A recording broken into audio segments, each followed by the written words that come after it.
Hello, care leaders. My guest today is Brendan Gilbert, and today we're going to talk about the power of marketing for your care services. For those of you who don't know Brendan, he's an SEO expert and industry veteran with 15 years' experience of digital marketing. His latest business, Care Launch, is the complete marketing solution for care services designed to increase inquiries from private funders. Care Launch offers video, SEO, website support, and a whole load more specifically for care providers. Interesting things that you can expect to learn from this episode include why storytelling is a powerful marketing tool, especially for the care sector, the groundwork your care organisation needs to undertake to understand your brand and your story better, the key elements of a compelling story, and the channels and content types that you use to share your story with your ideal customers. My name's Simon Parker, and this is the Care Leaders Network podcast. So without further ado, please welcome Brendan Gilbert. Many care providers struggle with occupancy, driving inquiries from private fee payers, and then also staffing as well. What role does storytelling have come into play when it comes to addressing these challenges? Yeah, good question. So I think there's kind of three key kind of opportunities that storytelling allows care homes and care providers. So the first one is it allows you to connect with the emotions of people going through what is often a stressful time in their lives, care seekers, customer journey in terms of families. They've got to place a loved one into care or home care, for instance. And I think storytelling just helps them navigate that emotional journey. And indeed, it aligns with our decisions as well. We all think that we make decisions logically, but we don't. We use the limbic system in your brain is where the decisions are made, and that's all around emotions. So storytelling allows you to connect emotionally, and 9 times out of 10, you'll win a customer by telling them a well-founded story, essentially. So that's point one. The second point is, much like yourself, we're in the business of helping the care industry break misconceptions. We know that the care industry suffers from this preconception of younger people thinking that, the care industry, people are mistreated, the homes smell, the food's not good. That's just not the case. We know it. We go into care homes each and every day. We see what it's like in real life. And stories and how we present those stories about care homes will allow us to break those misconceptions.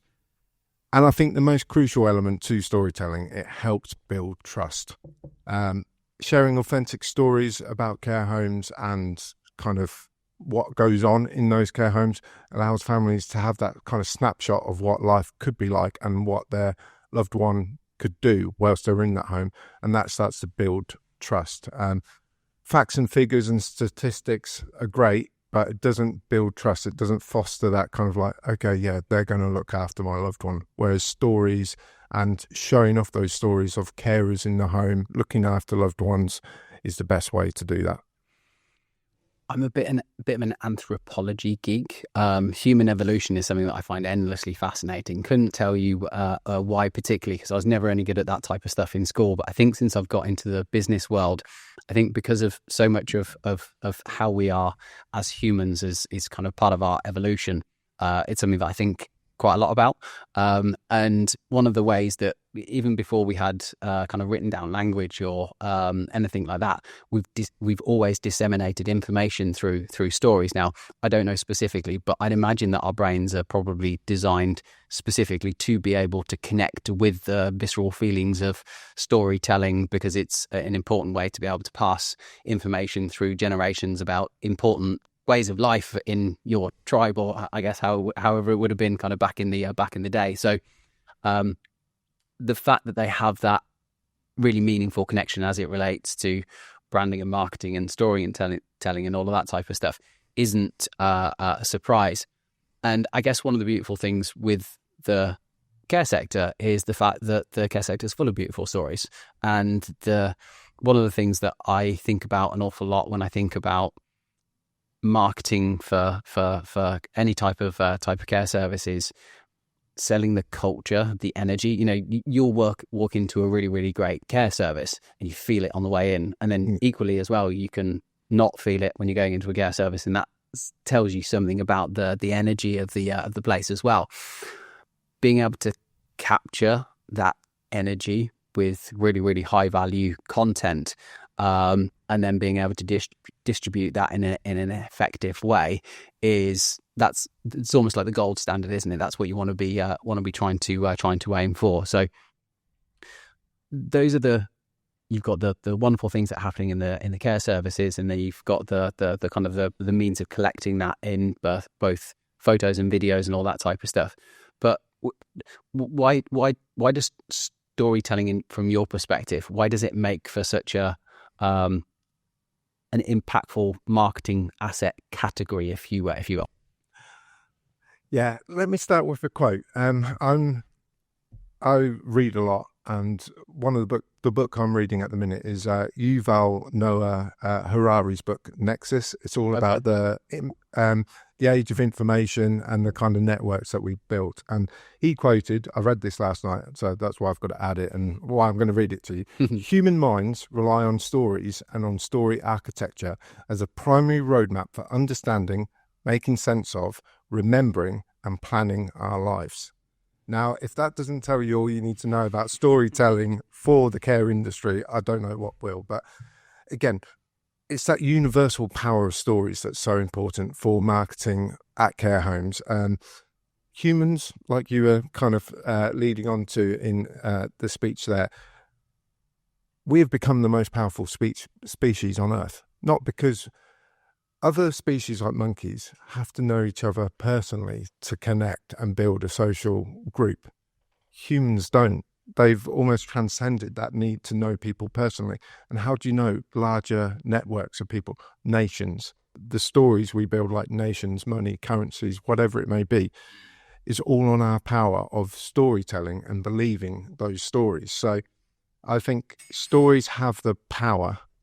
Stories have the power to change the preconceived kind of notions of care, because we can get people believing in the story. If we can show them actually what's going on in the care homes through these stories, through powerful videos and blogs and information, nurture these care seekers and care staff onto a journey to accepting that care has changed, that it hasn't changed, it's always been good. That's really powerful. And I think we need to emphasize and relate within marketing, within the stories. I see so often, like, care home websites, they're fantastic, and they've built brand new care homes that look really, really good.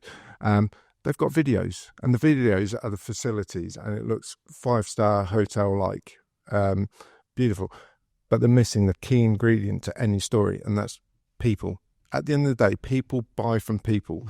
And I think storytelling as well allows you to be different from your competitors. So we know that the care space for private funded residents is competitive, and an example being a care home that we work with in Surrey. They're in a competitive space down in Hindhead. They've got a number of care homes like literally next door to each other, and they all go after the same thing because it's an affluent area. They're all trying to market themselves as luxury residential, luxury dementia. Beautiful facilities, everything you can think of, hair salons, cinema rooms, all of that. But actually, I think it's the Ron Seal concept. Be who you are in terms of,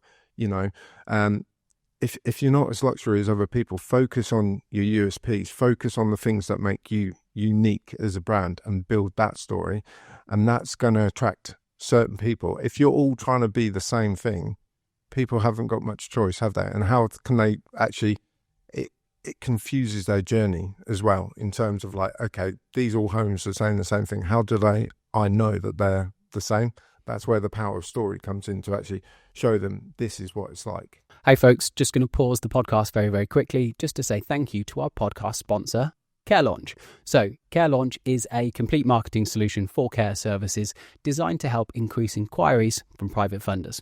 Care Launch offers video, SEO, website support, and much more services specifically for care providers. And they also produce this podcast. So big shout out to Care Launch. And if you're interested in any of their services, stick that into Google and you'll find them at the top of the page. Back to the podcast. You know what's really funny? So you've quoted somebody who operates within the anthropological space, Noah Yuval Harari, if I remember his name correctly. I've read both that book and his book Sapiens, which is Yeah. probably where a lot of my interest actually came from originally.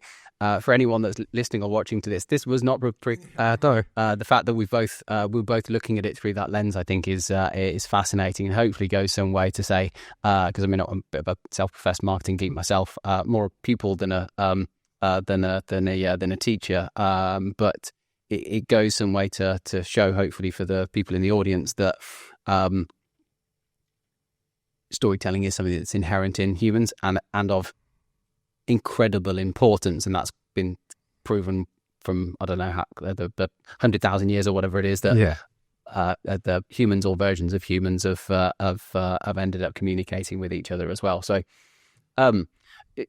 let's talk about groundwork, because we've obviously talked about how important it is that storytelling is integrated in one's means of communicating with their prospective market.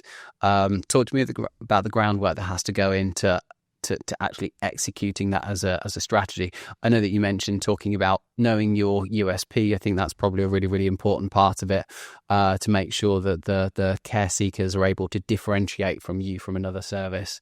I guess that's part of it, but there's a bigger picture there, of course, as well. Yeah, absolutely. So I think the tip is just to be authentic, and rather than the amount of care homes that I walk into and ask them, so tell me about your brand and the messaging and who you look at, like who do you look up to, or what are you trying to do? They all like name drop instantly the big players in the luxury space, you know, your Signatures, your Hallmarks, your Barchesters. It's like, no, you don't want to be the same as them. You want to be you, just like what I was saying. And I think to sit down and have that conversation, and if you're not willing to kind of understand what your brand is about necessarily, find out, do your audience research. Now, you've got a captive audience within your homes. You've got your residents, you've got their families, and you've got the staff. Go and speak to them. Go and speak to them how they found, why they chose your care home, why they chose your brand, what made them kind of make that final decision. Speak to the staff. What questions do they field?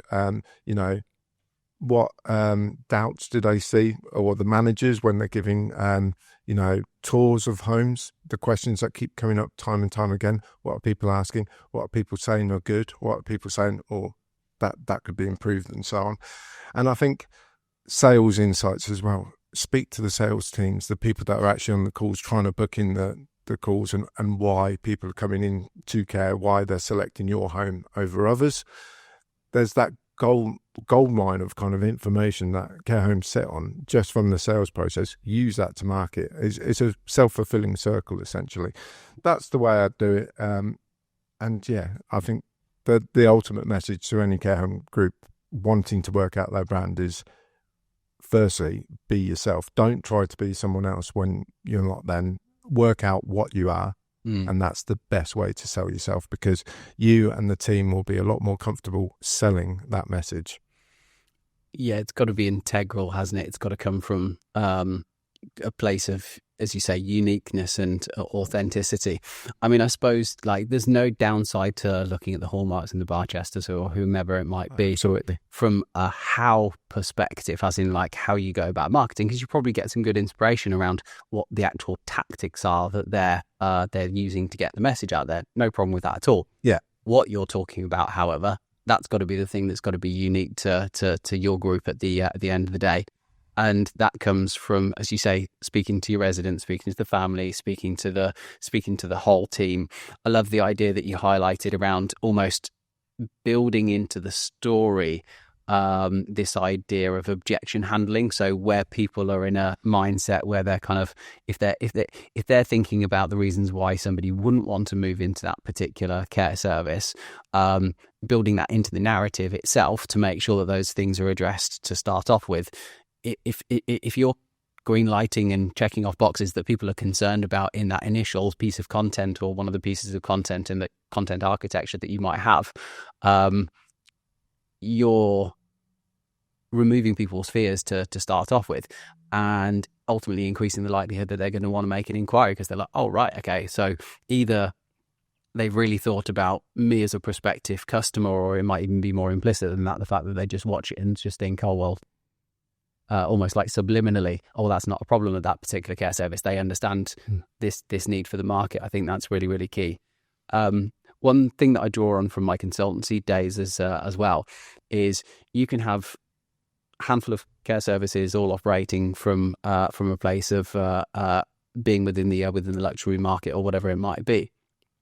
But there's luxury and there's luxury. You could have a really, really homely home that's purpose built that might even be 20 years old, and maybe that's a £1,200 a week fee type place, and then you might have somewhere that's kind of fancy and brand new and things, and that might be £1,500 or maybe £2,000. Work out what that audience is and what they want as well, because some people don't want to live in five-star hotels for the latter years of their life. Getting to grips with that, I think, is super important. And then also as well, the ecosystem and the composition of care that's being delivered in that community as well. So is it nursing care? Is it dementia care? Is it residential care? Is it like, what's the special sauce that you can give people that's going to allow for that cut through? I was chatting to the chief executive of a care group quite recently, and they have royal patronage, and it's never really been mentioned recently. And it's like, you've got royal patronage, like that would be the first thing that I'd want to market, because, you know, for that particular audience where they are, I'd imagine that would be an incredible selling point. But for whatever reason, and it sounds like they're going to do some stuff about this now, but for whatever reason, that isn't something that they've lent upon when it comes to their narrative.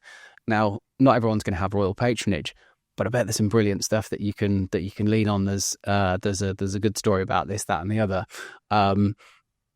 And again, I know both of us have kind of alluded to this already, but there's always this constant cycle of beautiful things happening in care groups. It doesn't have to be royal patronage. It could be somebody that's been telling the story of somebody that's been with the care group for 20 years. It could be celebrating that. It could be a 107th birthday. It could be all of these wonderful, wonderful things that happen in care services all around the country. And it's just like a little positive drop of content that's being kind of dropped into the kind of ecosystem, into the community and things like that, where people go, oh, that's nice. Yeah. That's really good, that is. And even if people aren't thinking about care straight away, if they've seen it on Facebook or on Instagram or whatever, because they're in that community, it's all positive steps that ultimately fly against this narrative of the fact that the care sector's like a bad place for whatever reason, whatever that might be. Yeah, so absolutely. Talk to me about the key elements of the story as well, because I think the actual structure of the story, I think, is really, really key as well. So break down what that looks like from a good, making sure it's a good story to tell. Yeah, absolutely. So this is a concept that we use here at Care Launch in terms of our creative director George uses this on kind of all the videos we put out for our care homes and home care customers.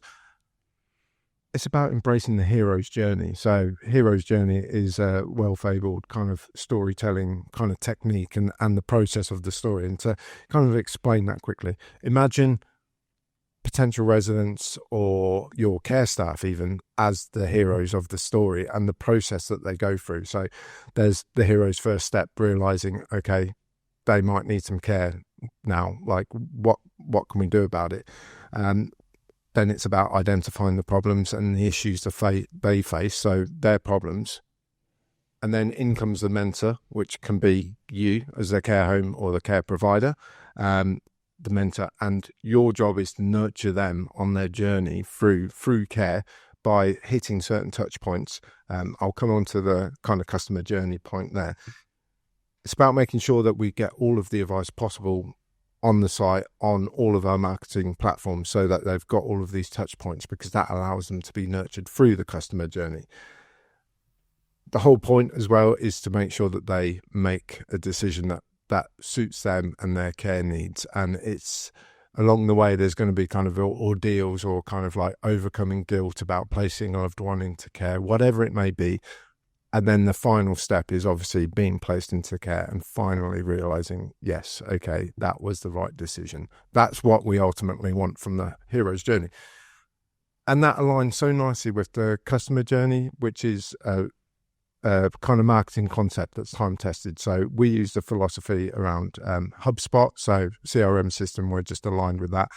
3-step process: awareness, consideration, decision stage. So 3 stages of the customer journey. Awareness of the problem. They don't know kind of how to fix the problem. They just know they're aware of a problem. So it's like, okay, loved one needs some help. What do we do about it? Consideration stage, they're starting to find out options and work out what's the best option for them. So that could be content like home care versus care homes. Which one's best for X? Through to decision stage content. This is, okay, we're making a decision. We want a care home. We want a care home up in Mansfield. There's 3 options. They all offer these. These are the different parts. It's breaking that down, comparisons. It's all about the decision. So those 2 journeys and the stories there. So for care staff, they are the heroes of the story. And the more that you can promote them on your website, the better. Highlight their dedication, their long service, the extra hours they put in through COVID. They've all kind of respected for the hours that they put in. Lots of stories of carers staying overnight or just living in the care homes because they had to. People connect with people at the end of the day. They need to see that humility. They need to understand that dedication and trustworthiness of the care staff, and vice versa. Families, they're on a journey, aren't they? They're probably going to be very anxious, emotional. They've got their parent potentially that needs the support. That they might be refusing it or not playing ball. They don't know what to do. So it's a stressful, emotive time, and it's your role then becomes as a guide. You don't want to sell anything. I know one sales director that we work with. They've said to me they've never sold a placement in a care home in their life. They've always just advised and given them the information and let them come up with the decision. As long as you can nurture them from awareness through consideration and decision and build that emotional connection and build that trust, you will gain their trust and get them to be placed in your care home as well. I think as well, humanizing the brand, obviously just making sure that you're focused on people and relationships. Like I said before, care home websites, they might focus on facilities. Yeah, great. But it's the people behind the scenes that we want to see, the stories and the impact that they're having on people's lives that will really make the difference, I would say. And I suppose the final point for people like, yeah, okay, but like, what about CQC ratings and all of those bits? Absolutely. Commercial credentials like that will help you believe that you're creating a kind of logical decision based on figures. But at the end of the day, CQC ratings are essentially a story as well. When you look at it at a kind of literal level, it's a kind of one-off kind of inspection of the care home at that time. And they've labelled it up as a rating. People put a lot of weight on CQC ratings. They also put a lot of weight on reviews and testimonials from clients. So getting that across the site as well to back up the story that you're already promoting will make you a winner because you're appealing to both sides, the logical and the emotional side of your brain. Yeah, I think that's really, really important to be able to balance both sides of the brain, both parts of the decision making process. Because some people will bias towards being more emotional decision makers, and some people will be more rational decision makers. So you've got to make sure that you're communicating effectively with both parts of the prospective customer base. One thing that I think that's really, really important, I'm glad that you brought it up, is the tofu, mofu, and bofu. Yes. Top of funnel, middle of funnel, and bottom of funnel. I know that you describe it slightly differently, the way that you got we're talking CRM systems earlier. Yeah. I don't think this is something that I think gets talked about enough. I hear a lot of care providers say, oh, we do marketing. Like, great, good start. At what point in the buyer journey are you marketing? How are you communicating? Like, what does that look like from a kind of marketing infrastructure perspective to take people on that buyer journey? because we live in a world now that's driven by digital insights, digital information, digital content, all of that type of stuff, you need to be able to take people on that journey so that you don't have to sell. You know, if somebody's got a word of mouth recommendation, or they've connected to a story, or they've seen a testimonial or something like that, that's a great start. That's about awareness layer. But what do you then do to be able to take that the care seeker or the care seeker's family through that journey, so that if they are a really, really good fit for what you can deliver for them, being placed into that particular service is just a foregone conclusion because it's checked all of the boxes across the way. Now, obviously, that's like a fairly idealistic way to be able to go and look at it, but that's got to be the aim. And if you're driving towards the sale, however that's delivered at the beginning of the process, that's not going to land very well. And also, as well, if you're driving awareness when you should be effectively closing the sale as well, that's not going to get you the result that you're going to be looking for as well. So I think it's having those three different layers really, really carefully mapped out, and understanding which bit of insight, which bit of data, which story that you want to be able to get across at that point, I think is, I guess you'd already highlighted it, but just kind of double underlining that particular point, because I think if you miss that and you're not aware of the buyer journey that your prospective care seekers are going through to be able to be for their loved one to be placed into the care service, whatever that might be, that's a problem, and it will ultimately lead to a lower conversion rate than otherwise might be able to be achieved. Yeah, absolutely.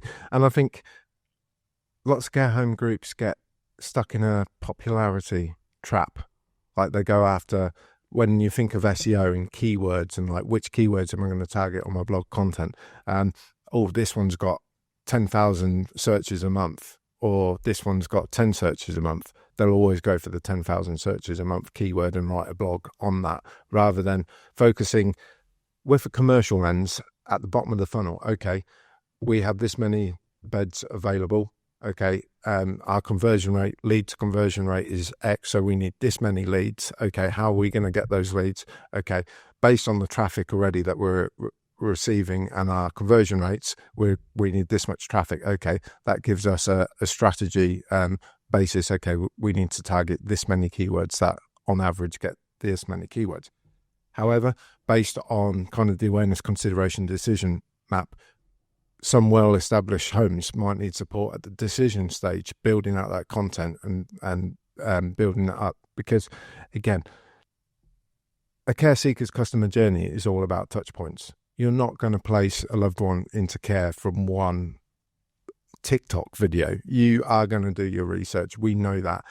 We can see that. And Ashbury care homes, they do this wonderful thing that I haven't seen many care homes do it, but they just create like a one-page download of all the key information about each of their homes that families can download.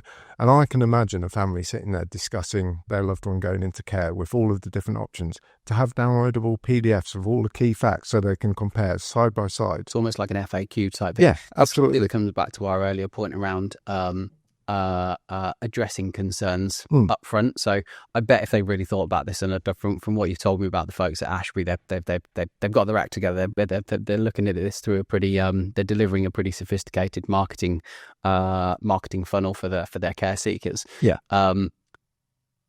They will know what those FAQs are going to be, because again, they'll come through the conversations that they're having and things, and just being able to present that really nice and neatly up front in a nice downloadable format and things.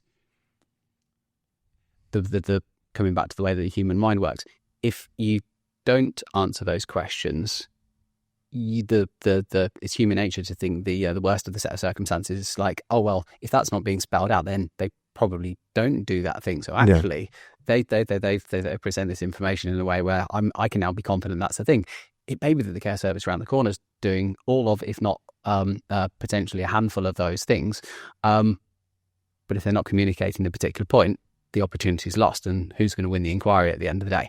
Yeah, Ashby's way more likely because of that particular point. Absolutely. And I think also it's key, the topics and the questions, the pain points, you have to do your key audience research, because if you're getting questions on, take something really niche, like, do I have to have an ensuite bathroom to the bedroom? Like, a piece of content that answers that question and gives reasons for and against is a lot more beneficial. Yeah, okay, maybe only 2 people might click on that article, but you've answered their specific question that is well within the consideration decision stage element of the care seeker's customer journey. They are going to come to you because you've answered that question. You've become the expert. You've got that authority and that trustworthiness. So it's about picking and choosing the content. And the way that we do it, again, another time-tested marketing concept, it's called topic clustering. And that's basically hub and spoke style, kind of like you've got your pillar page. So it could be dementia care, it could be nursing care, whatever it may be. And then around it, you have all your content, awareness level content. What is dementia care? Through to consideration stage content. Why is dementia care different from nursing care, whatever it may be? And then the kind of decision stage content might be dementia care fees information. So you're giving that, and that's all linked together on the website. So it's clear from the pillar page, you can get through to the cluster pages. Each cluster page has a link to the next step in that journey. You're making it seamless and effortless for those families to find the information, quick fire information. On the top of the information as well, make sure you answer the question in a line.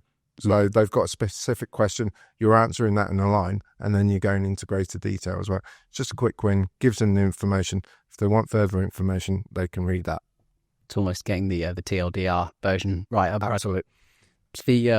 I can feel another podcast coming on. I think like going through the top of funnel, middle of funnel, bottom of funnel, and almost like practically mapping that out, I think would probably be a worthwhile exercise, because I think some of the things that you were talking about is reasonably sophisticated marketing strategy and tactics and things. There will be a range of people that will listen and watch this who maybe what we've explained makes total sense. There might also be people who are a bit like, I'm not quite sure about that. I'd like to be able to dig deeper. So that'll be an episode for another day. But yeah. I think the fundamentals there, to your point, just recap on the 3 different stages of awareness, almost like, or the 3 different parts of the funnel.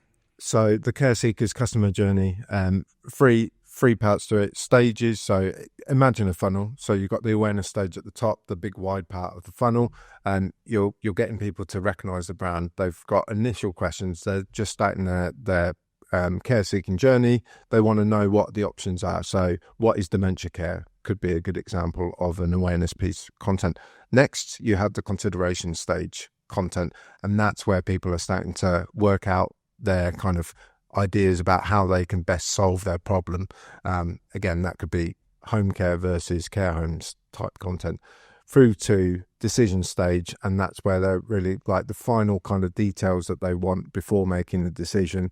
That could be information on fees, funding, or kind of the practicalities of everyday life within the care homes, dining, activities, and so on. So yeah, those kind of 3 logical steps. And it's all well and good like having the content, but as long as it's kind of you nurture them through, like give them that seamless journey between each stage so that they can follow and fall through that funnel seamlessly, that's how you win. You can see how the 3 stages neatly fit into the care seeker journey as well. Again, we'll geek out on that one another day. So yes, we'll run into a little bit more detail, but okay, so we've highlighted the importance of narrative as it relates to branding and marketing. We've talked about the groundwork that needs to go into that talks about the importance of making sure that the narrative is going to deliver the most value to the audience that it's being steered in the direction of. And then we've talked about the different layers of the strategy itself, or the actual the care seeker journey. Let's talk about channels, right? So there are all sorts of different marketing channels. You go through the process of creating this wonderful narrative, or multitude of different narratives and things. Where do you want to distribute that content? Perfect.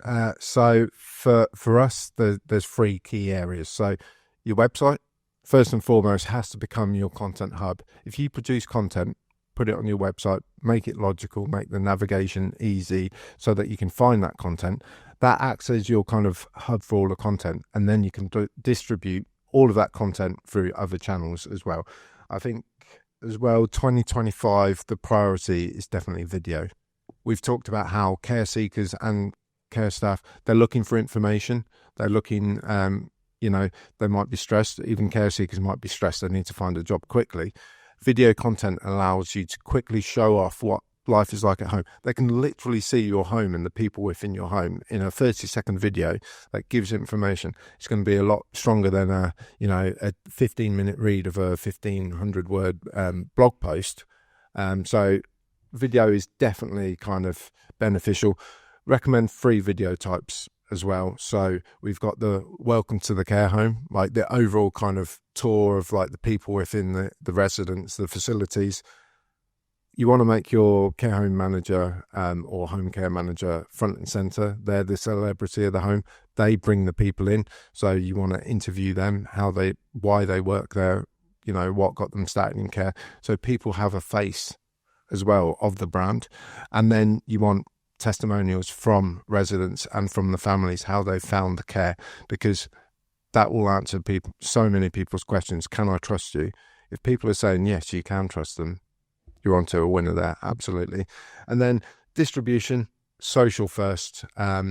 Social is fast becoming the platform of search.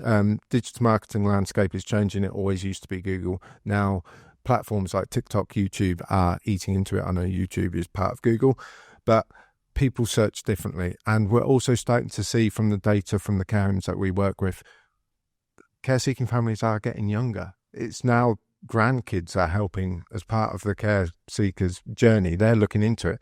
If they see videos on TikTok of care, oh, look, Mum, like this care home's like, they're doing some cool, fun stuff. That might be good for Gran. You know, that's just the logical steps. It's just touch points. You can attract and talk to everyone in that family. You don't have to just target the kids of a potential resident. It's the grandkids. It's, you know, cousins, all of that. Different platforms. Plus video. If you make a video, why not distribute it on TikTok, YouTube, Facebook, wherever? Get it out there. Get seen by as many people as possible. Touch points as well. And I think you might be sitting there thinking like, oh, that's pretty difficult to implement. We're just a care home. It's not. Give your care staff, give the care home manager an iPhone, get them to record at events on their phone. There's certain tools that are free to use, like CapCut for editing and Adobe Podcast Studio, which will give you audio quality from the phone. You can quickly produce like 30-second clips of the home, and it's perfect for social media. Make sure that it's obviously portrait, like that vertical landscape is now kind of social native, and that's a quick fire way. Just get those videos on social media, and that will start building that kind of awareness of the brand and bring them in, and then you can kind of nurture them through on that customer journey to the other content, and that's how you build that kind of overarching customer journey. Brendan, it's been an absolute pleasure. Thank you for geeking out with me on branding and marketing. I always enjoy conversation about this type of stuff. The next conversation, I think we should get into some of the practicality, some of the kind of the more specific details and things. But yeah, it's been a great conversation. Thank you so much for your time. Thank you very much for having me.